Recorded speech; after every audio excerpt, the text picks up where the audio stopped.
A gente acostuma ouvir na escola, nas aulas de história, que o Brasil foi descoberto em dada altura, e essa história é contraditória porque quando ele foi descoberto havia muita gente aqui que foi avistada a partir das naves daquela época, que eram os navios, as caravelas. Havia gente aqui e estes povos a gente pode identificar como povos tradicionais, vão sendo aumentados, incorporando outras comunidades, mas que de fato são os brasileiros, realmente brasileiros. Estes brasileiros têm uma proteção jurídica específica, necessidades de tutela específicas, inclusive no mundo do trabalho. E se é trabalho, pode chegar. O podcast da Escola Judicial do TRT da 5ª Região, Bahia, está no ar hoje na companhia do Dr. Felipe Estrela, que é advogado e professor universitário, para pensarmos um pouco sobre os direitos dos povos e das comunidades tradicionais, objeto da sua reflexão de doutorado. Muito obrigado por sua participação. Obrigado, Marco. Satisfação imensa estar com vocês aqui nessa oportunidade, um diálogo franco, fraterno. É uma honra. Muito obrigado. Realmente, qual é o núcleo da luta das comunidades tradicionais no Brasil? O que é mais relevante nessa briga? Então, Marcos, eu acredito que talvez o núcleo dessa luta envolve a garantia dos direitos territoriais, ambientais, políticos, culturais, que abrangem os territórios, os modos de vida, as identidades, né, dessas comunidades. Os direitos eles são reconhecidos amplamente pelo ordenamento nacional e também pelo ordenamento internacional.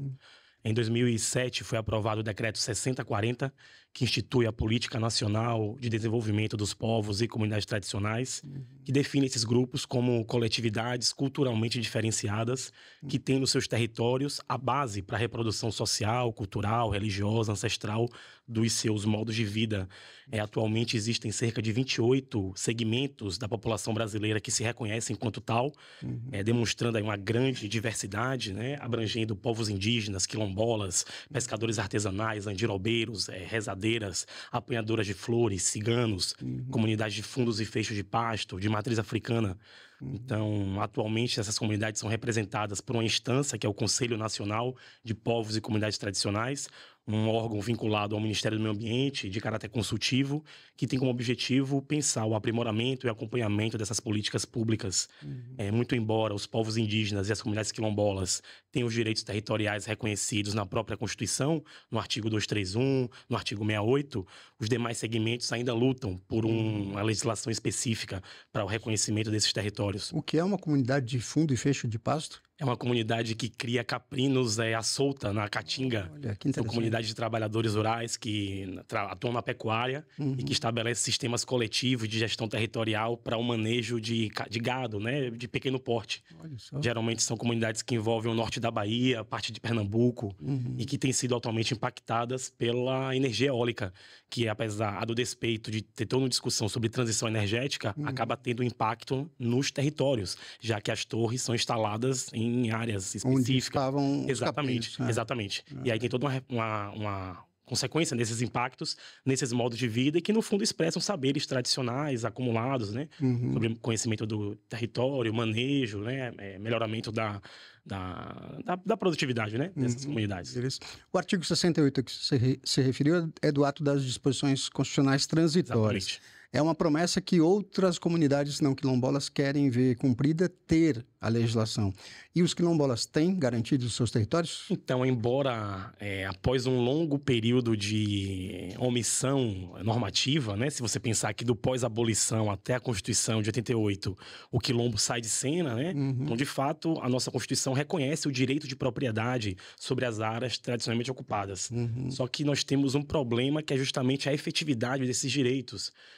No último censo do IBGE, foi estimado que mais de 1 milhão de pessoas se reconhecem enquanto quilombolas, abrangendo quase 6 mil localidades. Mas, em contrapartida, de 88 para cá, apenas 54 dessas áreas foram tituladas definitivamente, né?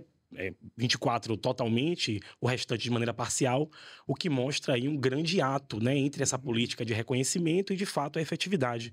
Acho que um outro dado interessante que tem que ser analisado sobre a questão da efetividade é que a CONAC, ela estima que se o atual ritmo de titulação for mantido, o INCRA vai demorar, em média, 2.000 anos para titular os processos pendentes, o que extrapola qualquer razoabilidade aí dos princípios da administração pública, né? 2.000 anos não é um prazo que dê para alguém fiscalizar, não é? Devagar que eu tenho pressa é um ditado, né? Mas também acho que tem um desafio aí de garantir, de fato, a celeridade e o reconhecimento da importância dessa titulação. E se há algum direito a ser garantido, basicamente é este, né? Porque senão, sem ele, os demais vão ser Ele é um corolário para você pensar essa reprodução dos modos de vida que estão assentados em dimensões territoriais. Interessante que a própria Constituição estabelece essa divisão, ao apartar os direitos de identidade cultural dos direitos ao território, à função social da propriedade, né? Os próprios constituintes apartaram essa... Claro que aí numa interpretação sistemática a gente consegue fazer essa alinhavagem, né? Mas acho que a própria dimensão mostra as disputas na efetividade desses direitos, né? O nosso processo constituinte bem revelou também. Sim, aí você entrou num campo muito delicado que é dessa perspectiva, quem tem território pode usufruir dos direitos individuais, culturais e tal, e quem não tem não vai conseguir porque são objetos separados na Constituição. Ou estão mais vulneráveis, né? Porque, na verdade, assim, não é que não vão conseguir, porque embora o poder econômico, muitas vezes o Estado utiliza um discurso de vazios geográficos. Sim. E até muitas vezes as comunidades não terem um instrumento formal de reconhecimento, não nega o exercício secular da posse sobre essas áreas. Sim. Então me parece que é muito mais um desafio de identificar as formas de uso desse território para pensar um modelo de proteção que muitas vezes é restrito à ideia de estabelecimento pelo IBGE ou de imóvel rural no INCRA, Sim. que não consegue abranger a diversidade de territorialidades, né? Como é que esses territórios se expressam numa grande diversidade que me parece que talvez seja um aparato do Estado pensar uma adequação normativa para captar essa diversidade. O que seria um enriquecimento para a própria sociedade, não? Com certeza. Entender e compreender outras formas de organização que não são as nossas limitadas pelos limites da propriedade física, não? E se você pensar que objetivamente o modo de vida dessas comunidades é um patrimônio imaterial e cultural do povo brasileiro, reconhecido pela Constituição, né? Então não é uma luta específica desses grupos. É uma luta pela própria ideia de memória, historicidade, o que é a ideia de nação, né? Então acho que a agenda dessas comunidades, elas têm um papel interessante para poder repensar categorias sedimentadas no direito, como democracia, Constituição, representação política. Então acho que é uma permeabilidade interessante aí, né? A Convenção 169, adotada pelo Brasil, o que é que ela traz de novo nesse cenário? Então, a Convenção 169, ela representa um marco de transformação de uma perspectiva assimilar integracionista que pautou os Estados nacionais durante muito tempo. Então, atualmente, ele é um instrumento internacional que melhor vocaliza as demandas por direito desses grupos. No Brasil, tem um status de norma supralegal, né, contemplando aí o bloco de constitucionalidade desses direitos, né, dessas comunidades. E, basicamente, ela vai estabelecer o direito à consulta prévia, livre e informada, que é o direito das comunidades serem consultadas quando qualquer medida legislativa ou administrativa impactar os seus modos de vida. Então, a consulta ela tem que ser prévia no sentido de anterior à tomada de decisão, livre, né, livre de qualquer tipo de coação, e informada no sentido de municiar as populações beneficiárias das informações adequadas para formular o seu convencimento. Né? O direito de consulta ele não se encerra por si, né, na sua própria realização. Ele tem o objetivo de garantir esse consentimento e ele tem que ser visualizado através de mudanças demonstráveis na proposta inicialmente consultada. Então, além disso, você também tem o direito de livre determinação desses grupos, como a liberdade de consciência, sobre as prioridades para o seu desenvolvimento, sobre as maneiras de organização social, sobre o uso dos seus territórios, o direito ao próprio território tradicional e, por fim, eu acho que é a própria ideia de participação política. Né? Embora o direito de consulta esteja na Convenção 69, ele é um princípio da Constituição da OIT. Então, ele deve ser, na verdade, um marco para se pensar a qualificação democrática na atuação do Estado, enquanto ela está aberta a ouvir, né, o cidadão, a ouvir o beneficiário daquela política, como um instrumento mesmo de radicalização democrática, né, digamos assim. De aprofundamento democrático. Interessante. Nada sobre nós sem nós. É um mote que tem sido usado entre grupos vulneráveis. Por exemplo, acho que inicialmente as pessoas com deficiência que levantaram essa bandeira. Como é que a gente torna isso concreto para as comunidades tradicionais? Veja, a nossa lógica é a lógica patrimonialista vinculada à propriedade. comunidade. Então, Sim. eu posso ouvir a categoria do agronegócio porque são donos de terras não sei onde. Posso ouvir os empresários industriais porque são donos de... Agora, como é que eu ouço os membros da comunidade dos que criam caprinos soltos no norte da Bahia, fundo de pasto? Então, acho que a própria convenção ela tem um instrumento importante que são os protocolos de consulta, que, na verdade, são instrumentos em que as comunidades elas externalizam para o setor privado e para o Estado como é que elas devem ser consultadas. Então, me parece que o protocolo, o primeiro deles foi produzido em 2014 pelo povo Ajampi, lá no Amapá, impactado pela BR-210, mas que desde então tem se espraiado para um conjunto diverso de comunidades no Brasil inteiro, que eu atualmente faço parte também do Observatório dos Protocolos Comunitários, né, uma instância acadêmica, coordenada pela professora Liana Silva e pelo professor Carlos Marés, que aglutina mais de 100 experiências. Então, no fundo, eu acho que os protocolos de consulta, eles são esses instrumentos que permitem às comunidades dizerem como é que elas devem ser consultadas a partir das suas formas de organização social. Acho que a experiência boliviana, equatoriana, constitucional, né, de 2008, 2006, né, 2007, dá um exemplo interessante do que é a interculturalidade e a interlegalidade, com o mecanismo do Estado estabelecer diálogos com essas comunidades a partir do respeito aos seus modos de vida. Então, acho que esse princípio ele é interessante porque, no fundo, ele é também nessa perspectiva de ampliação democrática, inclusiva, de participação desses setores impactados. Para os próprios impactados mexerem no direcionamento das políticas públicas que vão envolvê-los de alguma maneira. Exatamente. Interessante, mas parece democrático demais para a realidade que a gente tem hoje, né? Porque a consulta genérica para as pessoas comuns é algo de difícil acesso, a gente tem um processo eleitoral viciado, né? Claro. Dependente de vários fatores. Ampliar isso para comunidades que têm línguas particulares, conceitos culturais particulares, é um desafio infinito, né? Mas eu acho que talvez a experiência de outros países possam nos iluminar. Por exemplo, na Colômbia você tem uma estrutura governamental que organiza a consulta prévia, inclusive uma autoridade nacional de consulta. Me parece que é um país parecido com o Brasil no sentido de uma diversidade ambiental, étnica. Então, eu acho que talvez a gente tenha que, na verdade, exercer a nossa criatividade. Um compromisso de ampliação democrática. Claro que isso tem que ser feito com esses grupos, né? Eu acho que talvez o protocolo ele expresse uma diferença importante que um professor aqui da UFBA, né, o professor Elenaldo Silva, falecido, ele defendia que era justamente a diferença entre política estatal e política pública. A política estatal é aquela vertical, né, que vem de cima para baixo. A política pública envolve o cidadão na sua concepção, na sua execução, na fiscalização, no aprimoramento dessas políticas. E eu acho que talvez, longe de ser um democratismo, né, um esvaziamento democrático, acho que é pensar formas de comunicação mais efetivas e, claro, adequadas aos contextos, né, para cada realidade.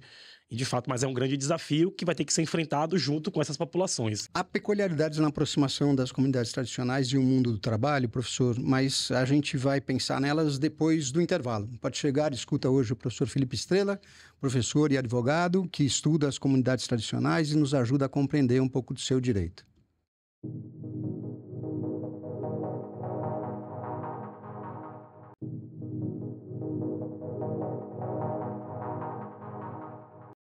Com o professor Felipe Estrela, professor universitário e advogado, nós voltamos os olhos hoje no Pode Chegar às comunidades tradicionais e suas peculiaridades jurídicas. Felipe, no plano do trabalho, como é que se dá essa relação quilombolas, povos indígenas e o mundo do trabalho?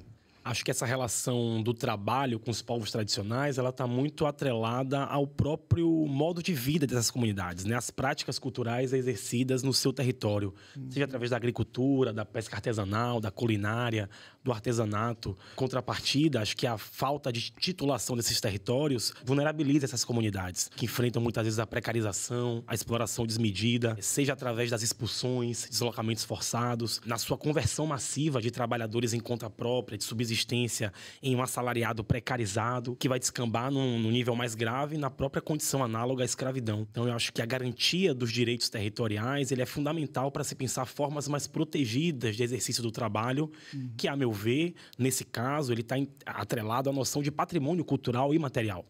É interessante pensar, por exemplo, no sistema agrícola tradicional, né, dos SATs, das apanhadoras de flores, né, na Serra do Espinhaço, em Minas, que foi reconhecido pela FAO, da ONU, como um patrimônio agrícola mundial, um sistema de manejo, né? Então, acho que pensar o trabalho para além dessa relação binária entre empregado e empregador, pensando a sua interface com outros direitos fundamentais, a partir dessa ideia de patrimônio cultural, ao respeito à liberdade de existência, segundo suas formas de consciência, né, e modelos de reprodução, e que muitas vezes tem impactado o exercício desse trabalho digno através das ameaças a esses territórios. Numa outra ponta, acho que é importante demarcar isso também, há um movimento de diversificação do mercado de trabalho pelo sistema de cotas, né? Pela ampliação da reserva de vagas para esses segmentos. Então, nós temos hoje em dia profissionais formados, que são indígenas, quilombolas, né? E muitas vezes, isso, de alguma maneira, essa especificidade identitária, de alguma forma, pode desembocar também no judiciário trabalhista. Então, acho que é importante que tanto o sistema privado, né, a administração pública, ela tenha consciência dessa realidade para estabelecer um diálogo, uma mediação mais adequada. Acho que uma demanda recente, que acho que vale a pena sinalizar, é a proteção dos pescadores artesanais frente ao crime ambiental, ao derramamento de óleo em 2019. Sim. Então, passados 5 anos, muitos pescadores ainda não conseguiram acessar um auxílio, né, uma indenização, uma reparação dos ecossistemas. Muitos deles sem cobertura por questões burocráticas do registro, né, junto ao Ministério da Pesca, né, com sua carteira profissional. Então, muitas vezes você tem uma burocracia que de fato é importante para permitir um controle sobre a coisa pública, mas que muitas vezes acaba não identificando as formas específicas de realização desse trabalho e que acaba vulnerabilizando essas comunidades, né? É uma burocracia necessária, uma barreirocracia, não é para afastar a pessoa do acesso àquela prestação pública. Exatamente. Então, acho que é pensar justamente critérios mais abrangentes para identificar as formas de uso, né? Então, por exemplo, há uma cisão muito grande na própria lei de pesca entre quem trabalha na atividade finalística e quem trabalha na atividade de apoio. E se você pensa num regime de economia familiar, isso acaba tendo uma repercussão de gênero, né? Então, se você garantir muitas vezes o benefício a quem captura somente, né, acaba sendo uma função mais masculina, sendo que o trabalho que a mulher exerce muitas vezes, né, na preparação dos petrechos, no tratamento do pescado, na comercialização, é indispensável para esse sistema econômico familiar.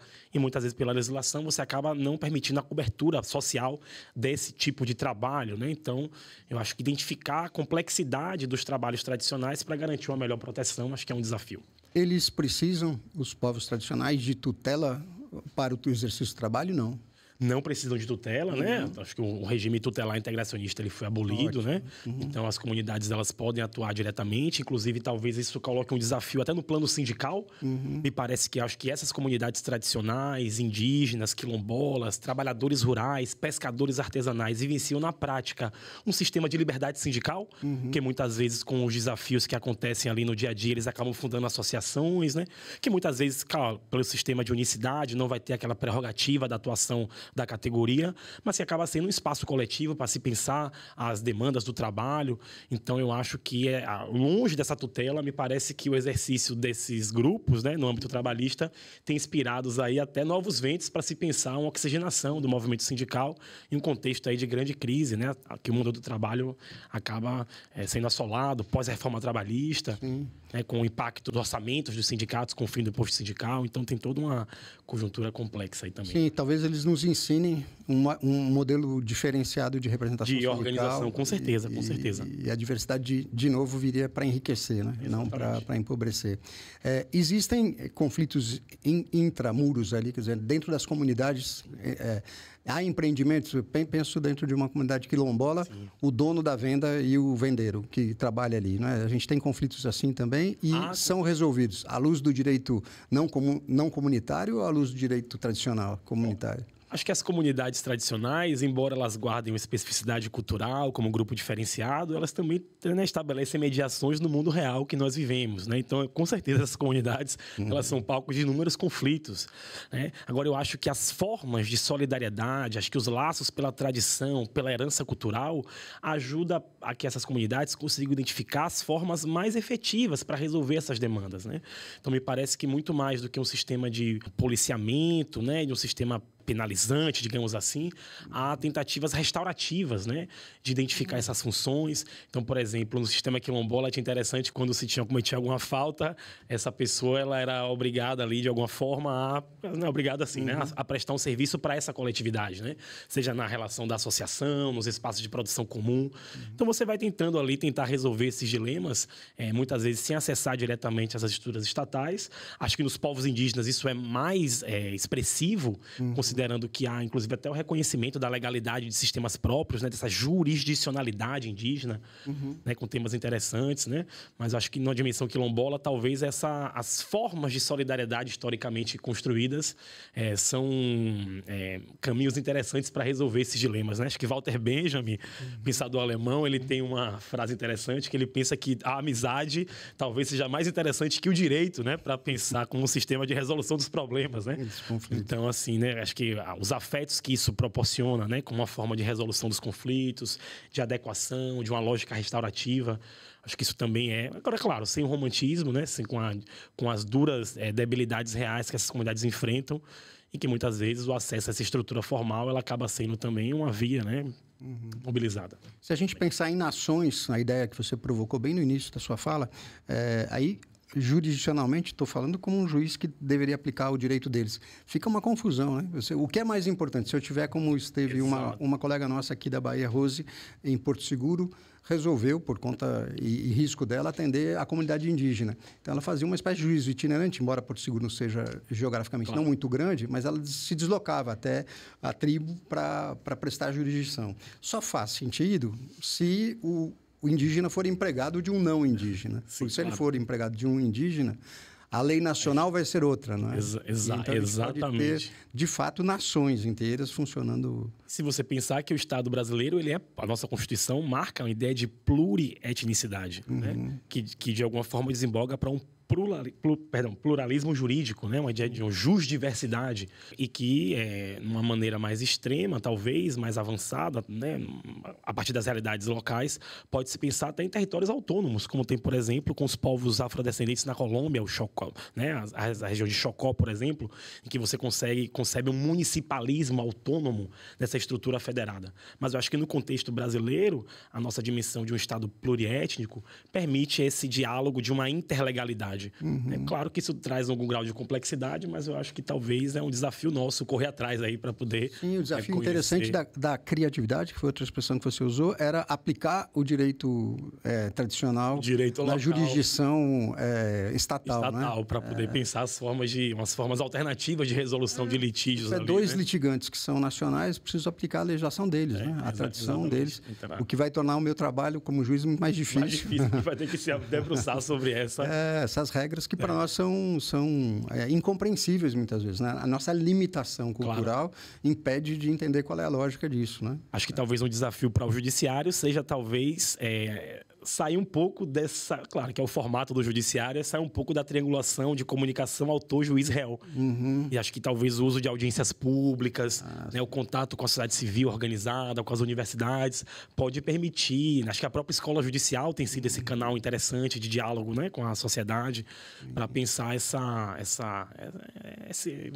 intermeio, né, essa permeabilidade, né, entre essas jurisdições aí. Acho que é um caminho interessante. É um caminho interessante e necessário. Eu estou plenamente de acordo, mas confesso a você que é muito difícil da gente traçá-lo. Sabe por quê? A triangulação é confortável, estável na lógica capitalista, na lógica da propriedade. Quer dizer, eu sei a minha posição e isso, ao mesmo tempo, me exige, mas também me protege de não ter que me arriscar a sair na chuva da cultura de outro povo ou de demandas que eu não consigo compreender, não é? E aí é um caminho difícil. E romper com esse monismo jurídico, né? Um desafio aí. Acho que esse trabalho tem uma justiça que é muito solista nesse sentido, né? Acho que a própria ideia, né, da jurisdição trabalhista com esse proativismo do trabalhador, dos postulantes, né? Acho que isso permite um diálogo mais franco mesmo, né? Acho que o princípio, né, dos processuais trabalhistas, eles são mais adequados a essa realidade. Então, acho que o trabalho é um espaço privilegiado para talvez impulsionar isso aí também, né? Interessante, vai ser um desafio bem interessante que a gente vai ver. Demarcação de terra e utilização com respeito à sustentabilidade. Esse é um problema também concreto e aparentemente intransponível, né? Como é que isso anda na luta dos povos tradicionais? Acho que esse é um desafio, né? Mas eu acho que se a gente for analisar numa cartografia, né, nos mapas, acho que há uma sobreposição entre as áreas mais protegidas dos ecossistemas brasileiros, da Amazônia à Caatinga, com os territórios tradicionalmente ocupados por essas comunidades. Então, acho que essas comunidades elas acabam atuando como protetoras desses espaços. E pensar que é justamente o modo de vida integrado à natureza que permite o modelo de conservação. Acho que o atual modelo de desenvolvimento econômico nacional, que vê a natureza como um espaço somente de extração de recursos naturais, produção de commodities, acaba gerando impactos desmedidos para toda a sociedade. E acho que é o modo de vida desses grupos culturais diferenciados que estabelece ali um grau de adequação. Foi o que eu tinha pensado aqui em relação às apanhadoras de flores, né? Que estabelece um sistema integrado de manejo, as marisqueiras, as pescadoras artesanais, os povos indígenas. Então, acho que identificar nessas formas de vida um caminho seguro para a proteção do meio ambiente. Acho que talvez para a universidade, que é o campo que eu atuo também como docente, professor, o desafio seja atuar como parceiros, né, na elaboração de planos sustentáveis, para que essas experiências elas possam se expandir, né, cada vez mais. Mas eu acho que, com certeza, os grupos tradicionais são os grandes protetores do meio ambiente e expressam uma resiliência ancestral, né? Acho que só o fato de eles estarem presentes hoje aqui, num país marcado por 4 séculos de escravidão, em que a forma plantation é uma forma dominante até hoje, né? Essa resistência, ela é expressão de um saber fazer nesse manejo, né, nesse cuidado. Muito obrigado, Felipe. Foi uma alegria ouvi-lo, viu? Satisfação imensa e pode contar comigo. Este foi Pode Chegar, o podcast da Escola Judicial do Tribunal Regional do Trabalho da Bahia, 5ª Região. Até o próximo episódio.